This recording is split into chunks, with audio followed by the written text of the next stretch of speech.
Assalomu alaykum, hurmatli televizor ko'ruvchilar. Uyg'ur televiziyasining kundalik xabarlarini ko'rishingizdan qarshi olamiz. Amerika Avon palatasida ma'qullangan axborot va fikr erkinligini ilgari surish haqidagi qarorda Uyg'urlarga munosabatli mazmunlar o'rin oldi. Islom ellari Xitoyga yantayoq bo'lishni to'xtatishga chaqirildi. Xitoydan tunji turkumdagi ashqovchilar Makkaga yetib bordi. Erdo'g'an Iroqdagi turk diplomat shahid qilingan hujumni qattiq aybladi. Tövəndəki xabarlarimizdən təfsili məzmunlarda bo'lsin.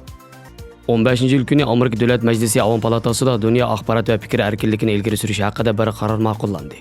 Mazkur qarornoma Amerika Avon palatasining a'zosi va shundaqla Avon palata istixborot komitetining boshlig'i Adam Shef tarafidan tunishtirilgan bo'lib, uningda Uyg'urlar va bo'libmi Erkin Osiyo radiosi Uyg'ur bilimiga munosabatli mazmunlar o'rnagan bo'lib, Xitoyning axborot erkinligiga selayotgan ziyniga oid qismida Xitoy davlat ichida axborotni qattiq kontrol qiladigan Xitoy Kompartiyasining hozir o'z chegaralaridan halqib, chet ellardagi axborotni kontrol qilish uchun harakat qilayotganligi bayon qilingan.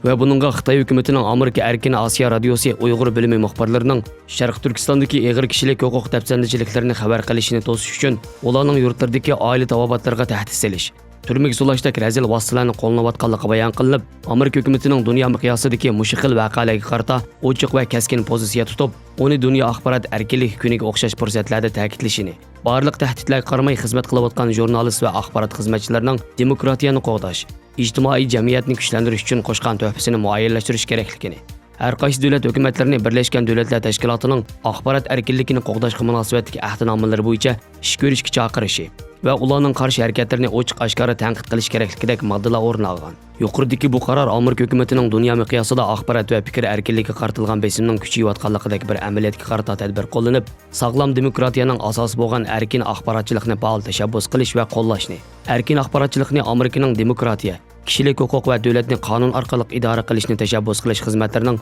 muhim vazifasi qilishni maqsad qiladi ekan. Mazkur qarorning tunishtiruvchisi bo'lgan Avon palata istixborot komitetining boshlig'i Adam Shef yaqinda Amerikaning 2020-yillik istixborot xizmatlarini amaliylashtirish haqidagi qonun loyihasini tunishtirgan edi. Bu loyihaning 5-bob 2-moddasi Uyg'urlarga munosabatli bo'lib, uningda Amerika davlatlik istixborot idorasidan Xitoy hukumatining Sharq Turkistonda yurgizayotgan besim siyosatlari va lager tuzumi ustida tekshirish olib berish talab qilingan.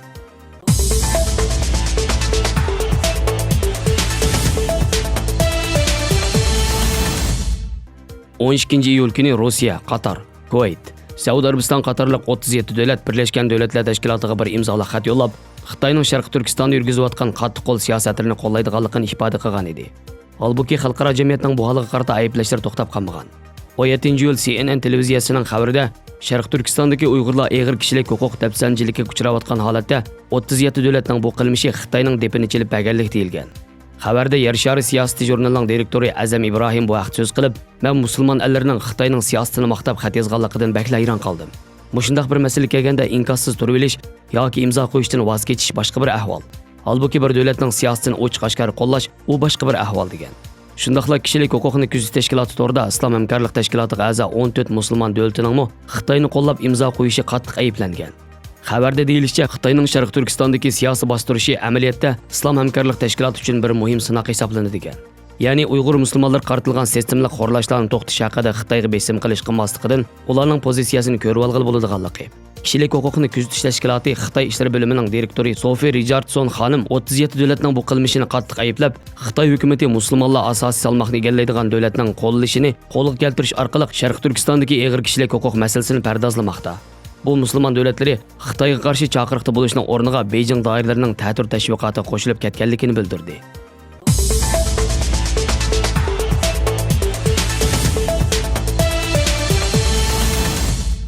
Jungo Islom jamiyati Torbat 18-yil xabarida 15-yil kuni Jungo Islom jamiyatining muavin raisi, Jungo Haj xizmati bosh o'makining doimiy ishlarga mas'ul muavin o'mak boshlig'i Adil Hoji Kerim, davlatlik din ishlari idorasining kadri, Jungo Haj xizmati bosh o'makining maslahatchisi Majin qatorliq tunji turkumdagi Xitoyning Ningxia, Yunnan o'lkasidan kelgan haj qilguvchilari Madinadan yo'tkilib, tushdan keyin soat 2 da Makkaga yetib borgan.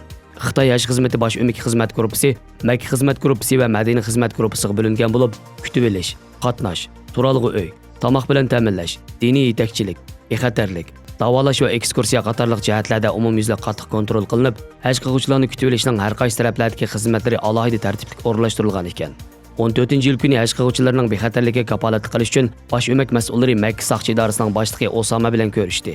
Shundaqla Osama haj o'makining vaqtida unumli bexatarlik kafolati bilan ta'minlashga va'da berdi.